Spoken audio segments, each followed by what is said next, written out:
Good morning to all of you. आज हम पढ़ेंगे बीएससी पार्ट थर्ड का क्वांटम मैकेनिक्स का पार्ट है de Broglie hypothesis. De Broglie परिकल्पना, डी ब्रोगली साइंटिस्ट का नाम है। डी ब्रोगली हाइपोथेसिस की जो परिकल्पना है उसके अनुसार प्रकाश की द्वैत प्रकृति होती है, मीन्स ड्यूअल नेचर होती है। एक वेव नेचर होती है और दूसरी पार्टिकल नेचर होती है। प्रकाश दोनों ही तरह का बिहेव करता है, वेव नेचर और पार्टिकल नेचर। प्रकाश की अनेक घटनाएं जैसे इंटरफेरेंस, डिफ्रैक्शन, रिफ्लेक्शन, पोलरिज्म आदि की तरंग सिद्धांत के आधार पर सफलतापूर्वक व्याख्या की जा सकती है, परंतु जो कुछ दूसरी घटनाएं हैं जैसे प्रकाश विद्युत प्रभाव, क्रम्पटन प्रभाव, एमिशन और एब्जॉर्प्शन स्पेक्ट्रम, रमन प्रभाव आदि प्रकाश के गुणों की व्याख्या तरंग सिद्धांत के द्वारा स्पष्ट नहीं की जा सकती। इनका स्पष्टीकरण प्रकाश का कण रूप, कॉर्पस्कुलर नेचर और पार्टिकल फॉर्म मानकर ही संभव है। इन घटनाओं की व्याख्या क्वांटम सिद्धांत के आधार पर सफलतापूर्वक की जा सकती है।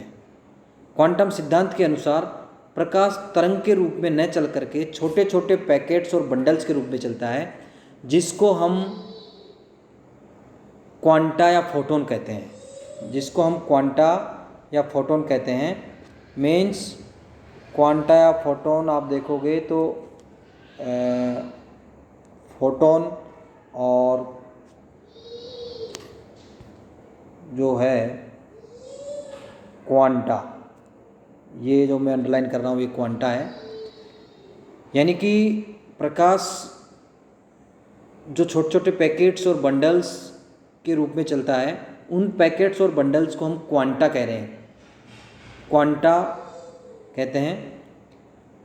और इस जो थ्योरी है इसको हम प्रकाश की जो सभी घटनाओं को समझाने के लिए आपका जो फोटोन सिद्धांत, जिसको कणीय रूप में कहते हैं, और तरंग सिद्धांत दोनों ही आवश्यक है। अतः ये माना गया है कि प्रकाश जो है, प्रकाश का जो प्रकृति है वो ड्यूअल नेचर है, द्वैत प्रकृति है। यानी कि वेव के रूप में बिहेव करता है तो वो पार्टिकल के रूप में बिहेव करता है। अब हम आगे पढ़ेंगे मैटर वेव्स एक प्रकार, जैसे मैटर वेव्स मैं आपको अंडरलाइन करके बता देता हूँ कि मैटर वेव्स जो है ये मैटर वेव्स जो है द्रव्य कणों से संबंधित जो वेव है। द्रव्य कण का मतलब है, द्रव्य कणों का मतलब जो इलेक्ट्रॉन है, प्रोटॉन आदि से संबंधित जो वेव्स होती है उनको मैटर वेव्स कहते हैं। और इनको हम डी ब्रोगली वेव्स भी कहते हैं।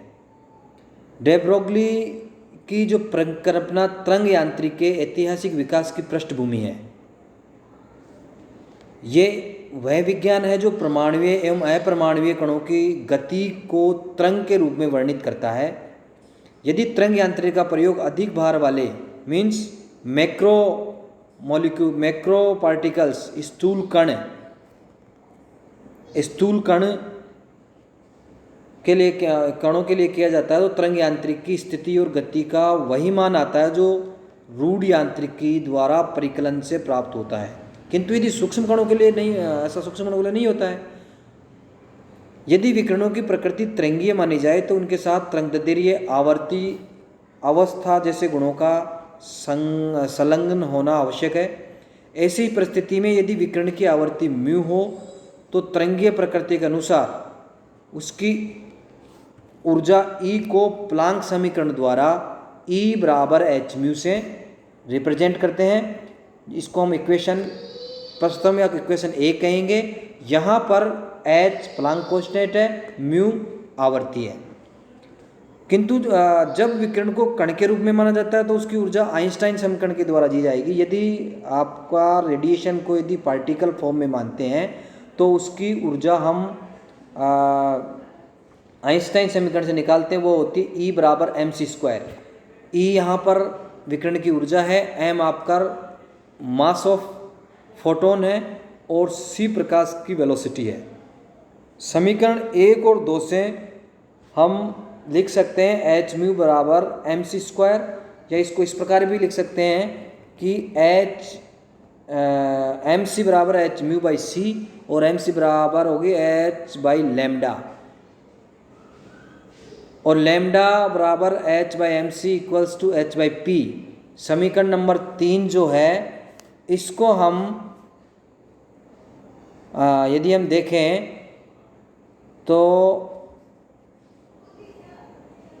ये जो समीकरण है इसमें इसको आप यदि इसको ट्रांसफ़र करते हैं, p को इधर ले जाते हैं लेफ्ट में, तो ये समीकरण होती है 3 से हम लिख सकते हैं p बराबर h बाई लैम्डा, यानी कि जो इसका कण का संवेग है उसके तरंगदैर्ध्य रेखा के व्युत्क्रमानुपाती होता है। डी ब्रोगली के अनुसार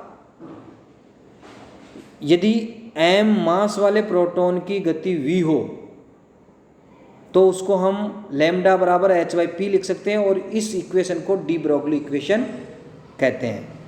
डी ब्रोगली इक्वेशन इसको मैं अंडरलाइन करके दिखाऊँ आपको, तो ये वाली इक्वेशन है डी ब्रोगली इक्वेशन। इसके बाद में अब हम पढ़े हाइजेनबर्ग अनसर्टेनिटी प्रिंसिपल, हाइजेनबर्ग का अनिश्चितता का सिद्धांत। इस सिद्धांत के अनुसार किसी विशेष क्षण पर, किसी विशेष मोमेंट पर, किसी विशेष टाइम पर कण की स्थिति एवं संवेग का एक साथ सही यथार्थता से उसको कैलकुलेट करना संभव नहीं है। अर्थात किसी विशेष क्षण पर किसी कण का संवेग व स्थिति दोनों का एक साथ निर्धारण करना असंभव है। यानी कि इसको मैथमेटिकल फॉर्म में लिखेंगे, delta x dot delta p is equals और greater than h by 4 means delta x और डेल्टा p x दिशा में क्रमशः कण की स्थिति और संवेग मापने में अनिश्चितताएं हैं, और अनिश्चितता का गुणनफलन delta x delta p Planck नियतांक के बराबर या उससे अधिक होता है। इसमें ये ध्यान देने वाली बात है कि जो हाइजेनबर्ग अनसर्टेनिटी प्रिंसिपल है ये मैक्रोस्कोपिक पार्टिकल्स जिन्हें नग्न आंखों से देखा जा सकता है उन पर लागू नहीं होता है, क्योंकि m का मान ज़्यादा, उनका m का मान ज़्यादा होता है, और m का मान ज़्यादा होगा तो h बाई m का मान बहुत कम होगा और उसको हम नगण्य मान सकते हैं। इसलिए ये माइक्रो पार्टिकल्स पर ही लागू होगा, इलेक्ट्रॉन प्रोटॉन इन पर ही हाइजेनबर्ग अनिश्चितता का प्रिंसिपल लागू होता है। यदि इसकी हम और इसको एक्सप्लेन करना चाहें, यदि हम किसी कण की बहुत सही ज्ञात करना चाहते हैं स्थिति, डेल्टा एक्स बहुत छोटा होने से डेल्टा पी का मान काफ़ी बढ़ जाएगा, क्योंकि दोनों का गुणनफल एक कांस्टेंट h बाई 4 के बराबर होता है। अर्थात कण का संवेग ज्ञात करने में अनिश्चितता बढ़ जाती है। यदि एक चीज़ यानी डेल्टा x और डेल्टा p में से एक डेल्टा x को हम एक्यूरेसी दिखाएंगे तो डेल्टा p का मान बढ़ जाएगा, और डेल्टा p को आप एक्यूरेसी के साथ मेजर करोगे तो डेल्टा x का मान बढ़ जाता है। मीन्स इनका दोनों का गुणनफल h बाई 4 के बराबर होता है। इसलिए हाइजेनबर्ग का जो प्रिंसिपल है, एट ए टाइम किसी पर्टिकुलर टाइम पर दोनों की एक साथ डेल्टा x और डेल्टा p दोनों को सही कैलकुलेट नहीं कर सकते, और उनका गुणनफल जो होगा h बाई 4 के बराबर होता है। इसके बाद में हम पढ़ते हैं श्रोडिंगर इक्वेशन। श्रोडिंगर इक्वेशन की हम बात करते हैं तो श्रोडिंगर इक्वेशन का जो डेरिवेशन है, उसकी जो व्युत्पत्ति है वो क्लासिकल वेव इक्वेशन और डे ब्रोगली इक्वेशन को मिलाकर होती है। क्लासिकल वेव इक्वेशन हम इस प्रकार से लिख सकते हैं, इसको हम अंडरलाइन करके आपको बताते हैं कि ये आपकी क्लासिकल वेव इक्वेशन है, जो del square psi by del X square plus del square psi by del Y square plus del square psi by del Z square plus 4 pi lambda square psi equals to 0। इसको हम equation first कह रहे हैं। ये है आपकी Schrodinger equation. और de Broglie equation होती है h बराबर h by P equals to h by M Y V. Equation number 2 जिसको हम अंडरलाइन कर रहे हैं, ये वाली, ये आपकी डी ब्रोगली इक्वेशन है। इन दोनों इक्वेशन, और हम जानते हैं कि इलेक्ट्रॉन की कुल ऊर्जा को हम निम्न प्रकार से लिख सकते हैं कि total energy of electron will be आपकी काइनेटिक एनर्जी और प्लस पोटेंशियल एनर्जी, उसकी स्थिति की ऊर्जा, यानी कि टोटल एनर्जी ऑफ इलेक्ट्रॉन होगी 1/2 mv² प्लस v, जहाँ v आपके इलेक्ट्रॉन की स्थितिक ऊर्जा है और m और v इलेक्ट्रॉन का m तो आपका इलेक्ट्रॉन का मास है और v इलेक्ट्रॉन जो आपका है रेखीय वेग है, तथा आपका कैपिटल जो v है जिसको हम स्थितिक ऊर्जा यहाँ पर उससे रिप्रेजेंट करते हैं। इन स्थितिक ऊर्जा को हम लिखते हैं कैपिटल V बराबर -ZE² by R। Capital E² by R आपके ये ऊर्जा होगी, जिसमें इसको आप गतिज ऊर्जा, हम जानते हैं गतिज ऊर्जा जो होगी 12 mv², इसको हम 12 m² v² बाई mv लिख सकते हैं। इक्वेशन नंबर 5 नाम देंगे इसको। और डी ब्रोगली इक्वेशन से हम m² v² बराबर h² लेमडा² लिख सकते हैं। इक्वेशन m² v² का मान समीकरण 5 में रखने पर हमारे पास एक इक्वेशन प्राप्त होती है 1/2 बाई लेमडा²। इक्वेशन 5 से हम e-v h² 2m लेमडा² लिख सकते हैं, और लेमडा² बराबर h² 2m e capital V लिख सकते हैं।